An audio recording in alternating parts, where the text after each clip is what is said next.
Okay, the session is now being recorded. So we'll be discussing. Okay, so before we begin, kunin ko lang yung aking marker. Okay, para meron tayong guide. Okay, wait lang. Okay, so to begin with, our discussion, no? So later we will have a demonstration also. So the title is Basic Device Configuration. Actually, this module came from the Cisco network, no? So what we're going to do is we will be configuring a switch with initial settings. What are the switch ports? How can we use remote access? Kaya may mga discussion tayo later sa LAN, VLAN, no? When it comes to security. So how to configure a switch with initial settings. So actually ang switch kasi can also be programmed, no? Using the command line interface. Later we will be show to you how to boot the switch. Now, these are the steps. So yung pause, yung power on set test, ginagamit din natin, no? To check up the CPU subsystem. Next, we will check the switch load of the bootloader, no? And initialize the CPU.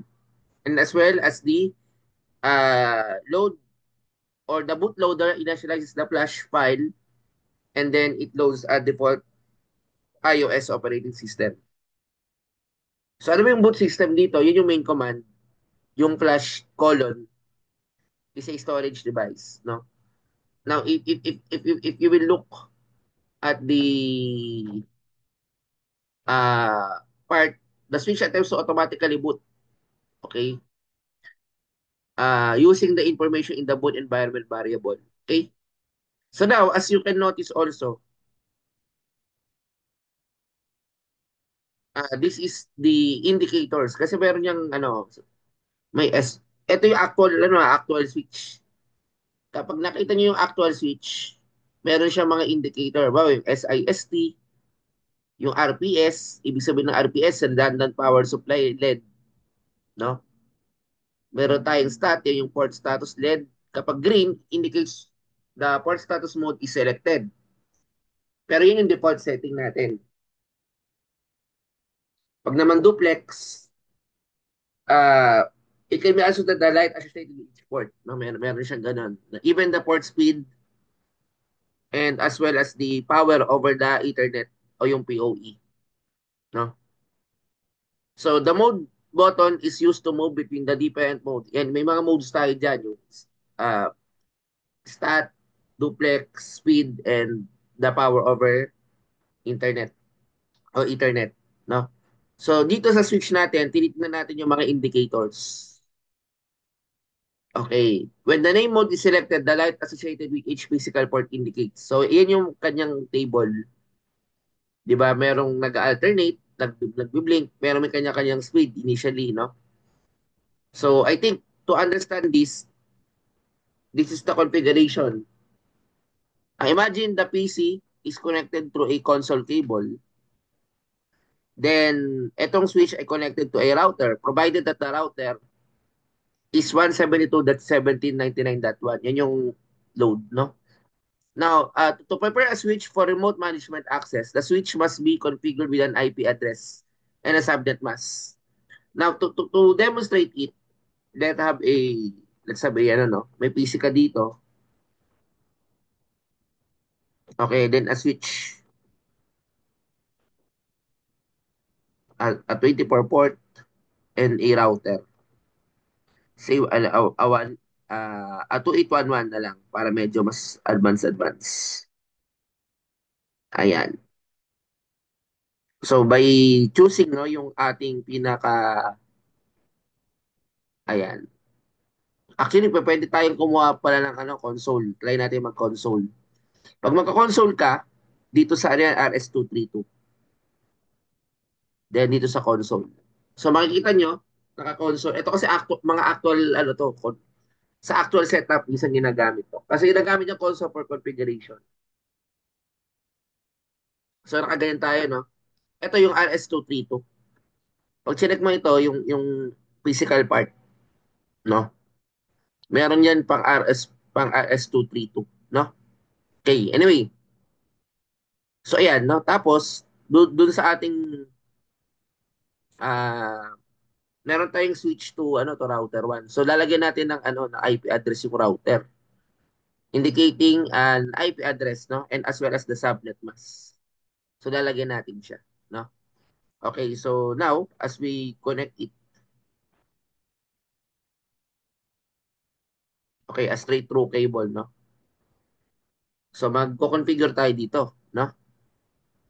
Let's say, we will go to the CLI. Dito, may mga program-program tayo dito. That is, no? Tapos, enable configure terminal. ConFT, that is shortcut, no? Tapos, interface, fast Ethernet. I think nasa fast Ethernet, ano siya, 00, no?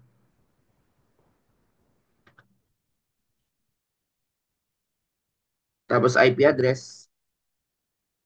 Okay, sundin natin yung nandito. Yung nakalagay dito is 172.17.19.91, no?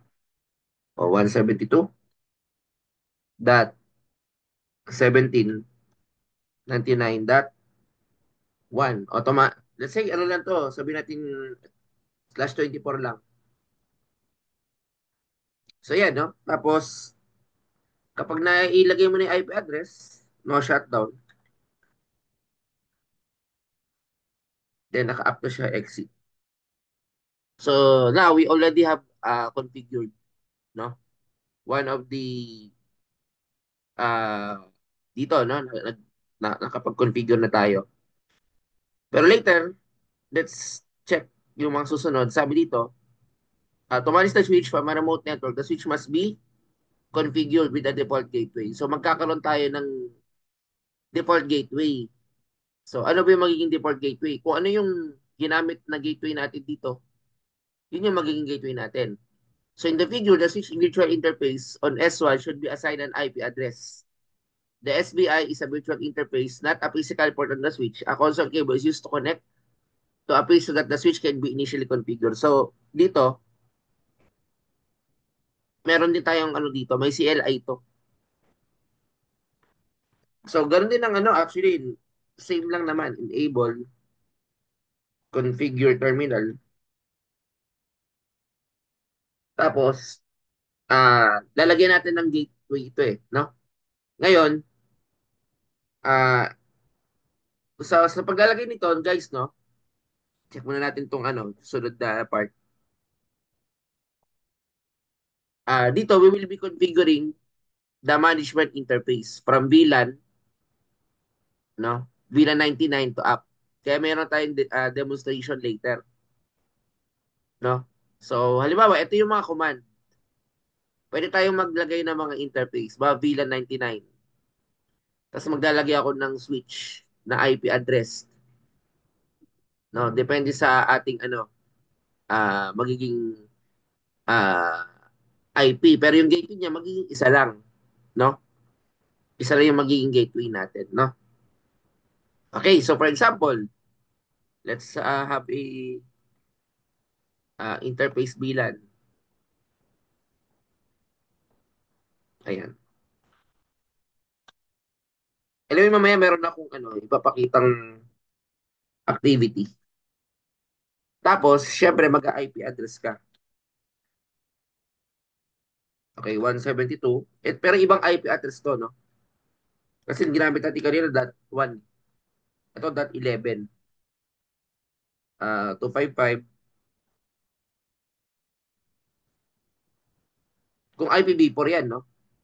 Tapos no shutdown. Now, to have an ano, tawag dito, pwede nating ano, pwede nating end or exit. Okay, so in-end muna natin. Okay, so nakabalik siya sa dati, na? So now, the configuration now is kung titingnan natin doon sa ating network. Kasi nag-configure tayo ng switch. Meron na akong VLAN. Okay, naka-down pa, no? Okay. So pagkatapos ito, as we continue, so ito, pag magsisave ka lang naman, no? Configure the default gateway. The switch should be configured with the default gateway. If it will be managed remotely from networks that are not directly connected. So maglalagay tayo ng ng configure terminal ulit. Enter natin ang kasi kapag ikaw ay pumapasok ng config hashtag, kailangan mo mag-enter to global configuration mode. So dito tayo papasok ng tinype natin dun sa router. So magta-type ako ng configure terminal ulit. Configure terminal. So dito no, para masundan natin yan. Ayan. So lagyan natin dito configure terminal. Tapos ito na yung ngayon yung command na yan, nag-enter tayo to global configuration mode. Now we will configure the default gateway for the switch. Kaya ilalagay ko yung IP default gateway. Don't forget yung mga dash no 172.17.99.1 then end. So pwede naman natin ilagay copy running para ma-save. Config startup config. Actually, ito yung actual to ginagamit ko to nung ako ay actual configuration to sa mga switches. Okay, so ngayon, pwede tayo mag-designate ng file name. Oo, pero pwedeng hindi naman na. Mhm. Ayan. So ngayon, as we move, we can verify the configuration. So papasok tayo ng show IP interface brief. Pwede natin i-type to. Show IP interface brief. Wait lang, yan.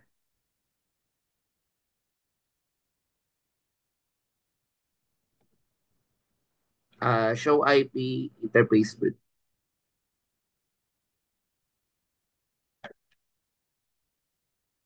Tapos interface brief. So pag yung more space bar lang yan, no? Kapag tingnan mo 'to mabuti, makikita mo yung yung status.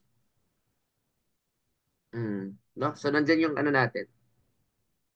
So naka-assign yung mga pass Ethernet 1, pero meron tayong VLAN 99.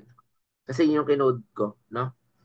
Okay, so yun yung aking yun yung aking pinaka Okay? So yun, no? Basically ganun yung ginawa natin. Okay, tapos if we will be continuing, so dito naman, ito makikita mo to sa kapag naglagay ka sa mamaya doon sa ating personal computer, no? Okay, the show IP interface brief or kung IP basis natin ay used to determine the status of the physical and virtual interfaces. So, yun yung ginagamit natin. Okay? So, yan yung mga natin. Pero still, naka-down pa rin tayo, no? Kasi mamaya, meron tayong gagawin pa. Okay, now, in this lab, sa ating gagawin pinaka network activity, ito ay mga basic ng Cisco. Kung kayo ay magsi-Cisco network, ang kaiba lang natin, pag sa kasi kapag ako pa nagtuturo ako sa meron kaming may gamit kami. May actual switch, may actual router because I am teaching Cisco network so sa labas, no? Instructor ako ng Cisco. So talagang meron kaming actual router, may actual switches. Kapag na-discuss namin yung yung configuration, kayo mismo yung magkakabit ng kable, yung console cable, kayo magkakabit ng mga UTP cable, no? Minsan nga ang ginagawa ko pa pati yung pag wiring. Oo, para talagang matuto. Halimbawa, yung sa RJ45 saka sa tawag dito, doon sa UTP. So, i-splice mo pa yon, no? Minsan ganun pinapagawa ko para talagang matuto yung estudyante. Masulit nila yung bayad nila sa akin. Kasi nga, kung tatanungin ako, ang laki ng bayad ko kapag ako lang tuturo diyan, no? Pag ako binabayaran sa labas ng Cisco suite, Cisco training. Anyway, ito yung mga parts pinapagawa ko sa lab din. So, configure switch ports. We need to configure switching ports, no? Tandaan nyo, ang full duplex is a two-way communication, simultaneous. One of the what will happen if we will having a full duplex, it increases bandwidth efficiency. How? By allowing both ends of a connection to transmit and receive data. But it is not alternate kasi kung alternately half duplex 'yon. Pero kung simultaneously, that is full duplex. Take note of that, no? Ang tawag din sa uh, communication medium na 'yon ay bidirectional communication. At it requires micro-segmentation. Ano ba yung micro-segmentation? In a particular local area network, it is created, when we say micro-segmented LAN, if your switch port has only one device connected and is operating in a full duplex mode. Now, ito yung ina-avoid natin, yung tinatawag na collision domain. No? Nangyayari, kaya ang ginagamit guys, particularly, switch ang ginagamit, hindi hubs. Kasi nga, nare-reduce nito yung mga tinatawag natin na collision domain. Again, why we are using switch instead of hub? Although hub can be used, no, to collect yung mga devices in a particular local area network. The reason is yung reducing the collision. Okay? Now, in compare with the non-full duplex, o example, yung half duplex, sabi ko nga, alternate, unidirectional siya, pero alternately yung kanyang transmission and reception. But what would happen to the performance?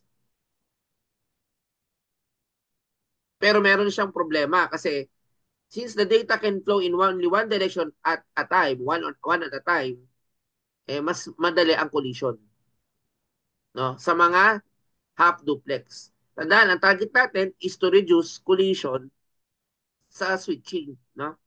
Now, ano ba yung mga port na kailangan para makapag-require tayo ng mga full duplex? Gumamit ako kanina ng 2811.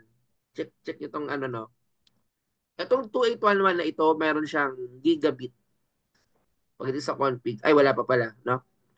I think I can have my module, no? Later na lang, no? Pero may mga gigabit to.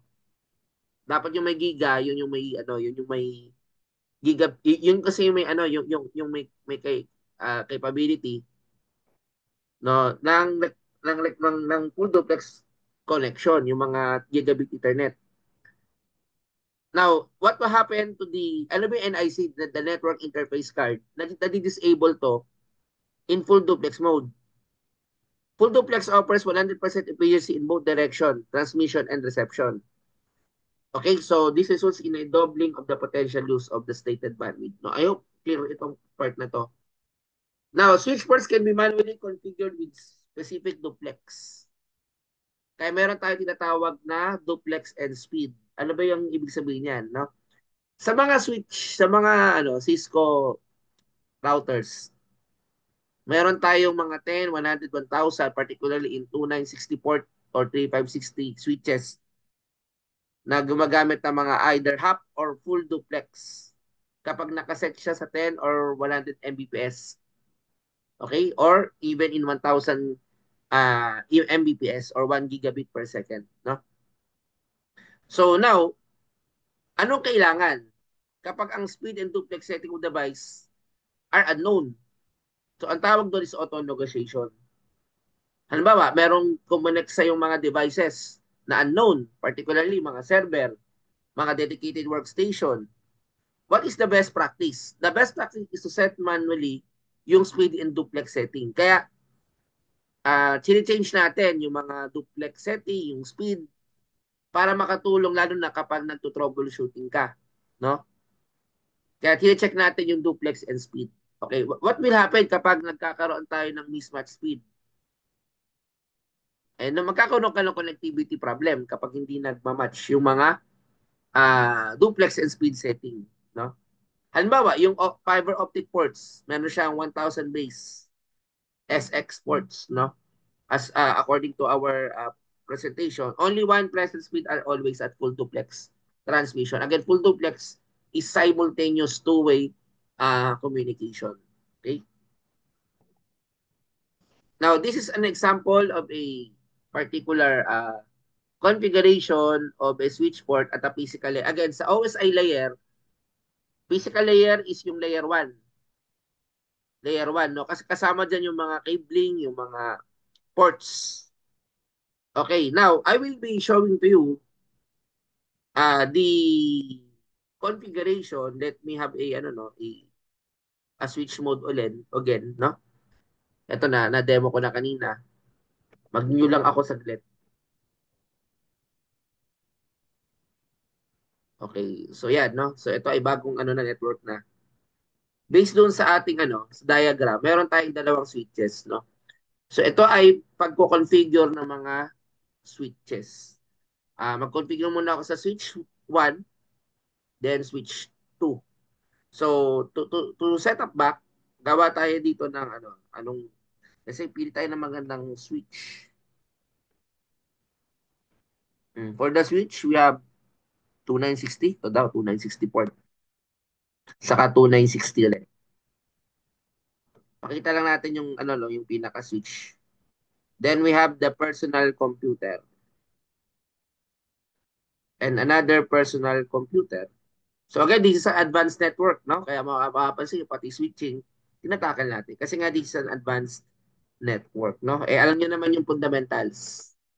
Kaya pa pwede na tayo, no? So chinek lang natin yung ating transmission, gumamit tayo ng straight through cable, no? Okay. Anyway, ang switch to switch particularly kapag yan ay ko-connect mo. Kapag ano yan eh, kung di ako nagkakamali eh, nagiging dapat mas may crossover, mali yata ang atin sa PowerPoint, no? Crossover cable yan. Tapos, ayan. Okay, so ngayon, bibigyan natin ng ano ng diagram or configuration ito.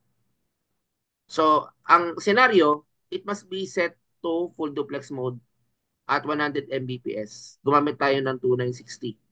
So, similar what do you call this configuration ang gagawin natin, no? Okay. Ngayon, let's try to check the switch muna. Ito yung kapag zoom in mo to, ito yung sinasabi ko kanina. Yung may mga on, yung mga PoE andito, no? Tapos console dito mo kinakabit yung console port. Nandito yung mga ano, mga pang fast internet. Yan ay isang product ng Cisco 2960 6 series, no? Ngayon, dun sa configuration, ito yung mga interfaces niya. Meron ka mga fast ethernet. At gigabit, ito yung pang ano, gigabit, no? Yun ang maganda sa 2960. Meron siya pang gigabit, allowing full duplex. Okay. Tapos, CLI, syempre, command line interface. Now, according to the PowerPoint na meron tayo, no? Ayan. Dito tayo mag-code para kita natin. Ay, wait lang.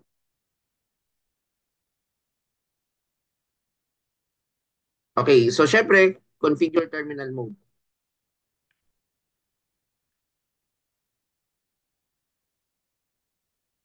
Ay, ano pala, sorry, tawag dito. Enable. Tapos configure terminal.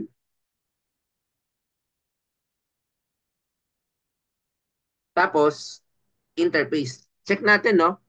Kung titignan ko itong aking switches, balik tayo dun sa ating ano.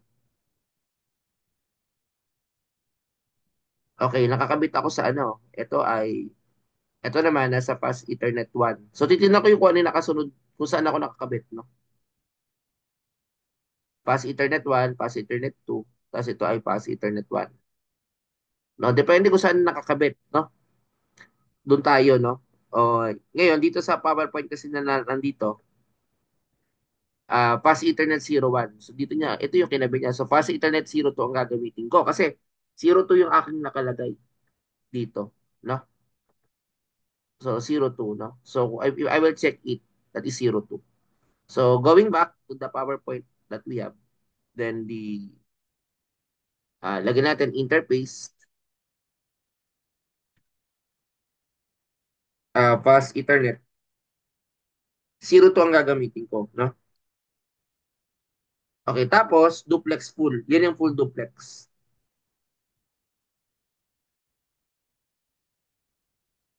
Iyan natin yung speed, i-match natin at 100 muna, 100 Mbps yan. Tapos end. Okay, okay na to, no? Kahit di na tayo mag-save. Okay lang yan. Tapos ngayon, pag nakaano ka na, syempre, gagawin mo din sa kabila, no? And sa switch 1 lang yan eh. Mamaya later, it will be, ano, no? Tila ko nga yung iba dito. Okay, so try ko din sa kabila. Sa switch 2. So I think doon sa switch 2 naman natin ay naka-pass Ethernet 1 tayo. Sa 1 tayo magkakabit, no?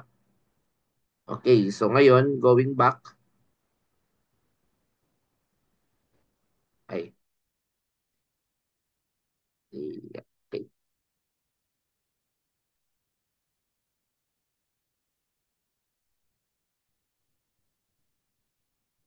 So, again, doon sa kabila naman, configure terminal din,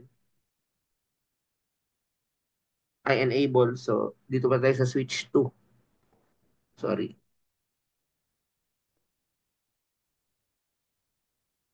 Papasok tayo yung CLI, enable, configure terminal.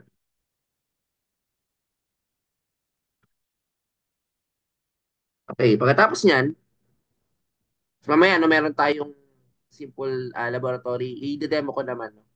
Pero di-discuss ko muna kasi ito eh.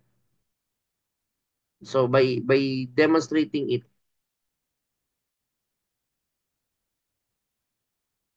pero zero, tama ba? 01 ako eh, kung ako nagkakamali eh. 01 nga. So, gagamitin ko is ito. Similar lang naman, no? Interface,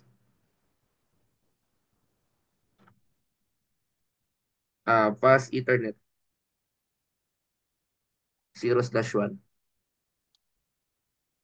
Tapos duplex pool,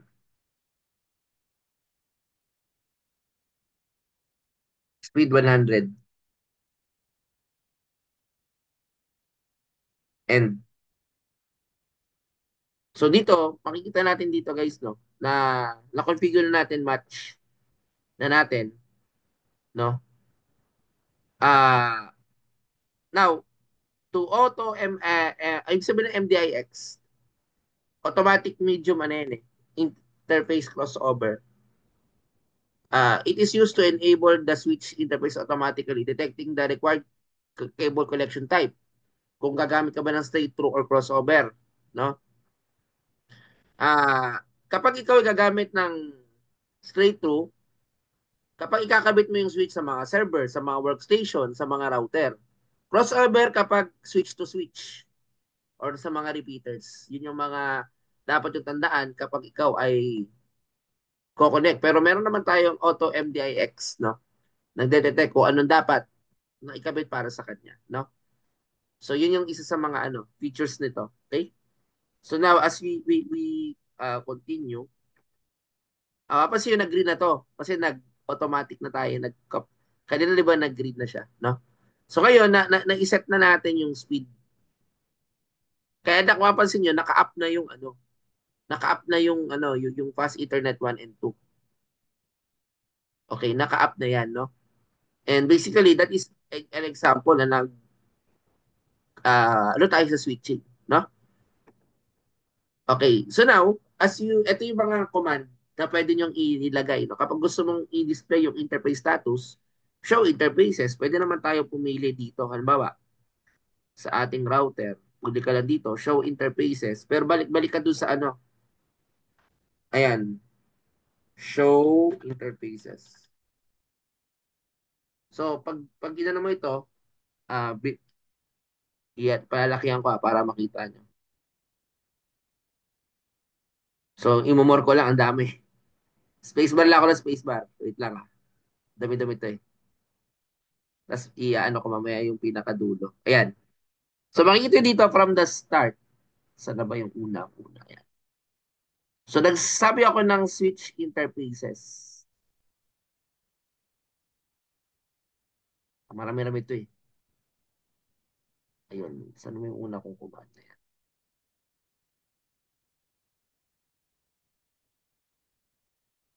Okay. So, dito, pinakita natin, no?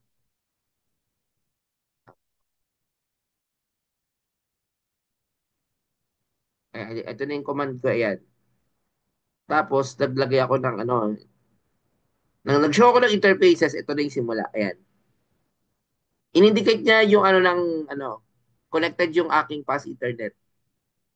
Ito yung MAC address by the way, yung iba nandito, no? Saka yung tinatawag natin na ano, no? May madidiscuss ko rin yan, no? Tapos naka full duplex tayo ng 100 Mbps. Kasi yun yung kinuman ko. Yun nilagay ko sa command. Isabihin yung bilis na ngayon na two-way communication, no? So, ayan, no? Ito naman yung ibang other ano parameters, no? Ayan, pati yung fast internet to ay naka-ano din. At nilagay ko rin is 100 Mbps. So makikita nyo dito yung setting, no? Eto, wala naman tayong nilagay sa ano, sa 3 hanggang sa dulo. Kaya mahaba yan, no? So, yun yung basically nilagay natin. Shino interface natin. Okay, so yan, no? Now, pwede mo pa makita yung iba, yung interface, something like that. Yung MAC address. O, halimbawa, ito, importante rin ito eh. Show MAC address table or show MAC address, no? Yun yung physical address at layer 2. Even the show running config kung saan ka naka, ano, takbo. Okay? So, ayan, no? So, dito nakikita natin yung the physical layer, yung layer 1. At kung pagkasamahan natin yung layer 2, yung data link, yun na yung sa TCP/IP, yung tinatawag na network access layer. No? Depende sa gagamitin mo kung IPv4, IPv6. Okay? Yung show interfaces command, ito yung nagsasabi nung mga output displays. Ayan, no? So, dito yung ating network access layer, yung mga collisions. Tandaan nyo, sa half duplex, talaga may collision. Kung gusto mong i-reduce yan, mag-full duplex ka. No? Full duplex kasi simultaneous. Sabi nga dito, you should never see collisions for a full duplex as much as possible. No? Kasi yun ang iniiwasan natin. Pero kapag mga half duplex, nagkakaroon tayo ng ano, collisions. No? Now, in performing the show interfaces command, kapag up ang interface, meron kayang noise? If yes, i-remove natin. We need to verify the duplex setting. Baka naman hindi nakaset properly. Tingnan nyo yung, kapag hindi naka-up, baka yung cable, baka may problema sa connection, baka may problema sa speed, no? Kapag nasa mga problem, edi okay na. Kapag not, document the work and escalate the issue. So yun yung mga usually steps in troubleshooting. Sa ako ginagamit ko yan noon, no? Yung flowchart na yan. Okay. Any question? So yan yung basic fundamental ng switching. So magpo-proceed tayo doon sa remote access. Kaya meron tayong mga ano VPN later. Okay? So wait lang ah. In few minutes.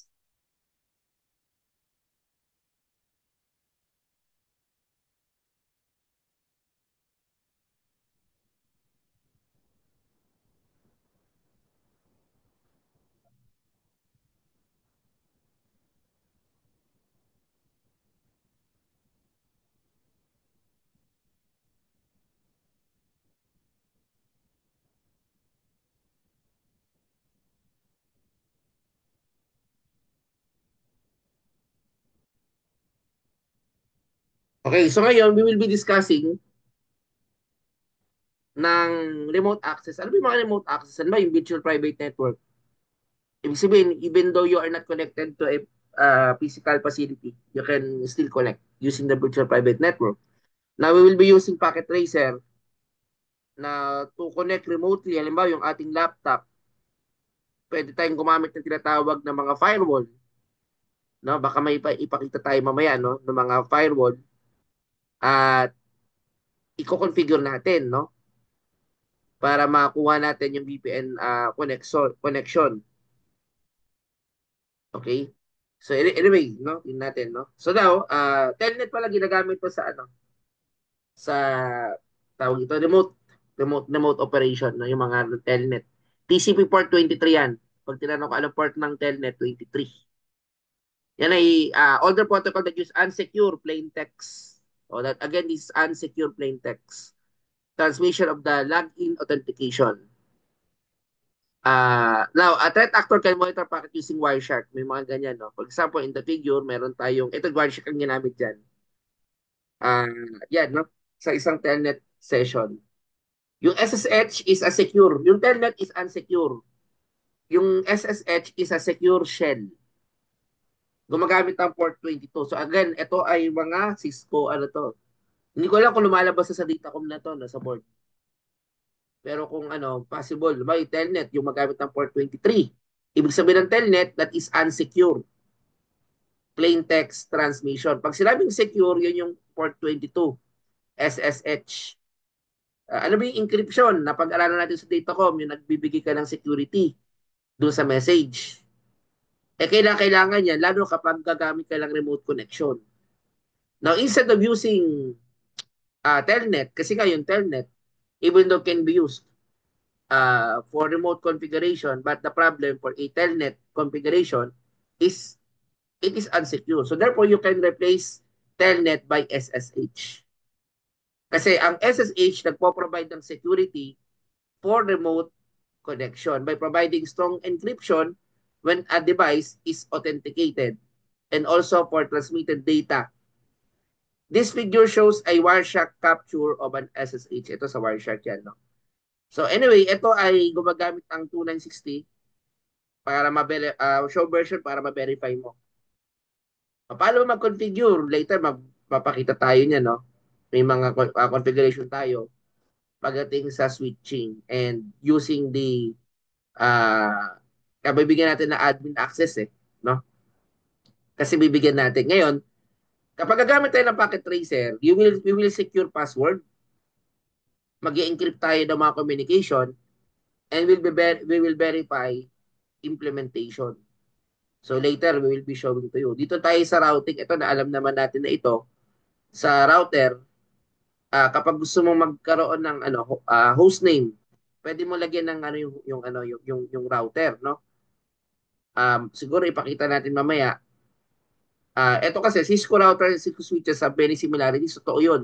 Pagdating sa configuration, pati sa modal operation nila. Kaya similarly yung kanilang mga coding, similar command structure, same command, and both devices have similar initial configuration.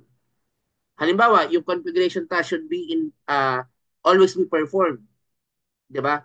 Kaya halimbawa, guys, no, let me show you no in my another ito kasi nakapag ano na tayo, another ano ulit demonstration. Maglalagay ako ng isa pang router dito. Okay? So, ito lang 1841 na lang. Tapos i-connect natin using a ito muna. Tapos using this command, no? Magko-configure tayo, no? Sa router. Okay. So, i-connect lang natin tong dalawa. LAN lang muna, LAN. Hindi muna ako gamit ng yan muna. Local area network muna. So, tapos CLI. Ayan, syempre, doon tayo sa may para yan, kita natin. Okay, so dito tayo yan. So, tayo, no? So, syempre, enable. N yung shortcut, no? Tapos, conft yung configure terminal. Ngayon, pwede ka maglagay ng hosting. Lalagyan mo ng pangalan yung router mo. Ang command nun is hostname. Let's say, ang gusto kong pangalan is R1. Kaya lalabas ito is R1 config. Ngayon, maglalagay na tayo ng ano, ng mga security. Ito yung usually na code. Enable secret class. Ay, wait lang.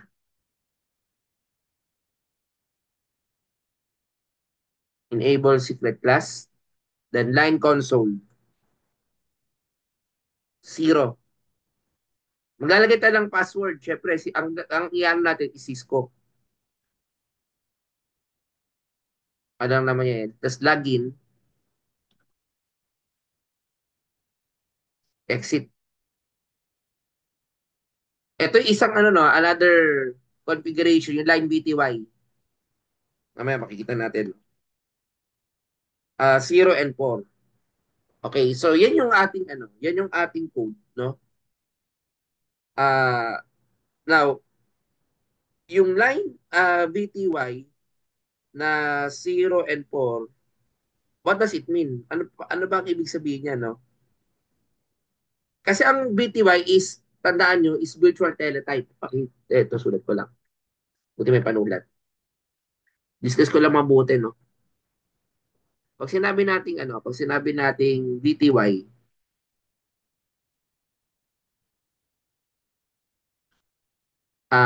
virtual teletype.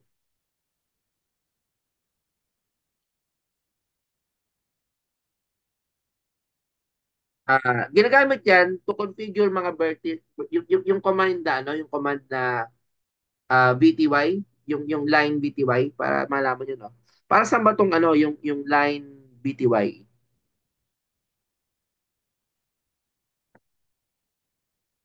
Okay, ginagamit to, usually, para mag-configure,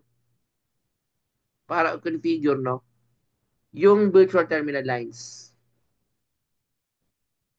Ibig sabihin, kapag ganyan ang mga command, anong ibig sabihin? Di virtual connection. Nag-a-access na tayo remotely. Kasi ang purpose ito for remote access, no? Kaya ngayon, yung VTY natin, tinatawag natin na virtual teletype. It allows network administrator to connect to and manage Cisco devices remotely. Pwede tayong gumamit ng mga protocols. Dadalawa lang kasi yung protocols na pwede natin gamitin. Yung telnet, saka yung secured shell, yung SSH. Pero ano ba ito? Ito yung port 23. Ito yung port 22. Ano kaibahan ng dalawa? Ito unsecured. Walang protection. Ito ay secured. Kaya ito alam ni Godwin to eh. Ang gusto ni Godwin laging SSH. Bakit Godwin? Andito mo si Godwin? Bakit? Andito si Godwin? Godwin, bakit gusto mo ng SSH?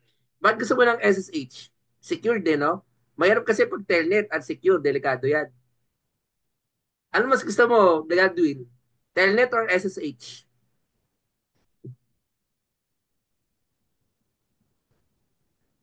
Gusto mo unsecured?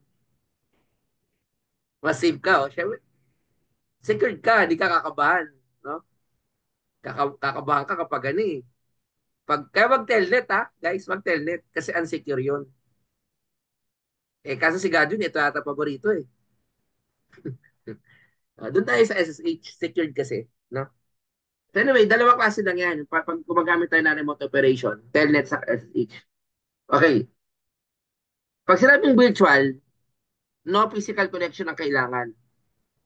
BTY lines are virtual, meaning they don't have a physical connection. They're just software-based and exist only within the device operating system. Kasi meron tayong operating system. Ngayon, yung line 04 na yan, no? Meron kang line numbers from 0 to 4, no? Kaya ngayon ano ibig sabihin niya? Meron tayong hanggang 5 simultaneous remote connection ang pwede mong gamitin kasi pwede mong gamitin yung line 0, line 1, line 2 hanggang line 4, no? Kaya yan, no? Kapag ginawa na natin 'to, itutuloy lang natin yung command. So kapag select natin 'to, ayan, password Cisco, login, exit. Okay, ngayon, pwede tayo maglagay ng ng encryption, service, password, encryption. So ngayon, nagkaroon na tayo ng security, no? Pero ibig sabihin, although Cisco devices can typically support 16 BTY lines, no? Pwede naman, no? But crucial yung app, yung lima, no? Okay. So anyway, yan yung yan yung makikita natin dito sa router, no? Kaya kapag select natin yung router later, ayan, nakakabit ka na dito sa meron na siyang security. Kumbaga naka-line na yan, no? Although wala pa yan mamaya, ikakabit natin mamaya. So yan yung isang example daw how to configure yung ating mga router, no? Mamaya may demo tayo ng example virtual. Okay, eto guys, pwede mo rin gamitin as a security sa router, yung Banner MOTD. So paano yan, no? Lagyan na natin dito yan. Okay, pero i-exit ko to kasi para ay, ayaw. Yan,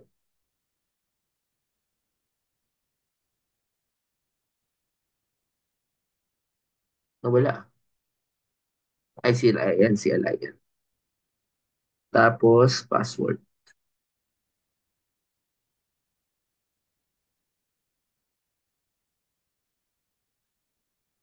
Ayan.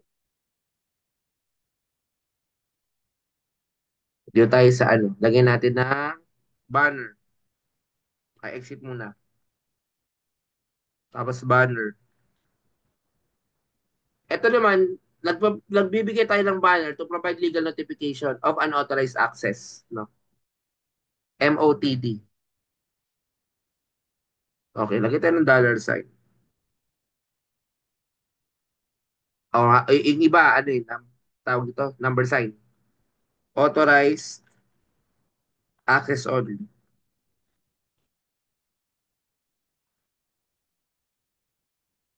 Okay. So, nagkaroon tayo nun. Ngayon, i-save, pwede natin i-save. Copy running. Ito yung pag-save. Config. Startup config. Ay, copy. Baka may mali ako spelling. Ay, oo, teka lang. Exit ko muna pala dapat.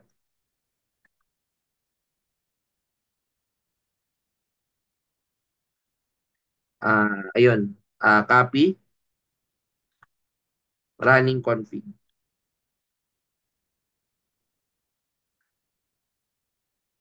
Startup config. Okay, so yan, no? Magtatanong yan, ha? Pero hayaan mo lang. Mag-enter ka lang, no? So, mag-okay na yan. Ibig sabihin, nakasave na yan. Okay, so ngayon, pagkakuha niyan, pwede tayo mamaya magko-connect tayo, no? Dito, sa diagram nito, meron tayong mga switches and routers na may mga kanya-kanyang interfaces. At layer 2 at data layer, data link, nagsusupport ng LAN. So therefore, kapag LAN ang sinusupport, mga multiple fast Ethernet sa gigabit Ethernet ang kinukuha, no? Sa network layer naman, yun yung IPv4 addresses. Layer 3 naman yun.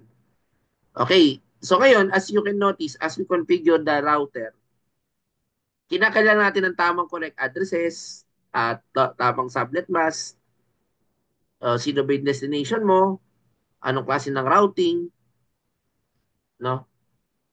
So yun yung mga dapat natin i-consider, no? And this is an example, ito napag-aralan naman natin. Later, I will be giving also a demonstration paano gamitin ang IPv6. Pero sa kanan muna, no? Kasi di-discuss ko muna yung konsepto ng IPv6. Kung mapapansin nyo dyan, meron na tayong IPv6 magkasama at saka sa IPv4. Para ready yung ating router for IPv4 or IPv6. No? So, anyway, ito yung mga loopholes. Yung mga IPv4 loop, yung mga paano mag-collect ng interfaces, ito na discuss ko na before eh. Ayan, no? So anyway, this is an example paano magkaroon ng connection. I have already discussed din also yung mga show IP interface brief. Ayan, pagbe-verify and as well as seeing the connections, no? Again, IPv4 muna ang focus natin. Saka na tayo kukuha ng IPv6. Okay, meron ba dito? Okay. Okay, ito ay mga lab activity later na lang siguro. Pero meron akong ipapaano, no? Any questions so far? Ito, i-summarize lang natin, no? Dito sa module natin muna. Bago tayo magtapos, no? At mag-proceed sa laboratory. At yung examination nyo. Mamaya, ay ano ko na, no? After the Cisco switch is powered on, ayan, may 5-step yung bootstrap or the boot environment. I-set using the boot system. Ano ba yung mga ginagamit natin, no? Ngayon, una yung switch natin, kinakailangan tingnan natin yung kanyang yung kanyang mga parameter, yung SYST, RPS, STAT, duplex. Then para kapag ikaw ay mag-prepare ng switch for remote access, kinakailangan yung switch mo is may tamang IP configuration, no? And for remote management, kinakailangan mo ng default gateway. Full duplex again increases effective bandwidth, allowing ends of a connection to transmit and receive simultaneously. Kasi yung half duplex, nagkakaroon ng collision. Tandaan nyo sa half duplex. To reduce that as much as possible to zero collision, mag-provide tayo ng full duplex kasi simultaneous siya. Okay? Ngayon, pwede mo rin kanina, na-demo ko rin, na pwede mong iset yung speed setting. Requirement yun. Anong kailangan mo para kapag halimbawa, no, may kinoconnect ka na unknown or pwedeng for changes, tinatawag na auto negotiation na kapag kinoconnect mo. So may auto MDIX na ginagamit para malaman din kung anong klase ng connection cable ang kailangan. Gaya ng dinemo natin kanina. So now, merong mga several commands sa verification. Again, yung telnet, ginagamit for remote communication pero unsecure ito. Ang SSH is secured. So ito commonly ginagamit, no? Okay, so ngayon, ang iOS file name natin kasi may operating system naman talaga. Now, if you're configuring SSH, you must verify the switch support it. Kaya minsan nilalagyan natin ng mga ah, the security. Okay, kanina nag-configure tayo ng BTY. Pag yan ang kinonfigure mo, ibig sabihin, virtual terminal line yan. Pag sila virtual, no physical connections needed, but allowing the system to simulate. Okay? So, minsan nilalagyan din ng mga security purposes, naglalagyan ng mga banner na pwede mong pangalanan yung mga router mo. So, gaya ng demonstrate natin kanina. Okay? And also, very important is yung tinatawag na IP addressing.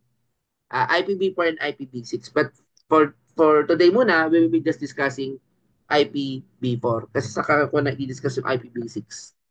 Anyway, any question? Again, this is from Cisco Networks. What I'm discussing is from Cisco Networks. Okay? Do you have any question? Okay. So, I think i-end ko lang tong session na to for the lecture part. Then, mamaya is for the lab. I-stop ko lang ito for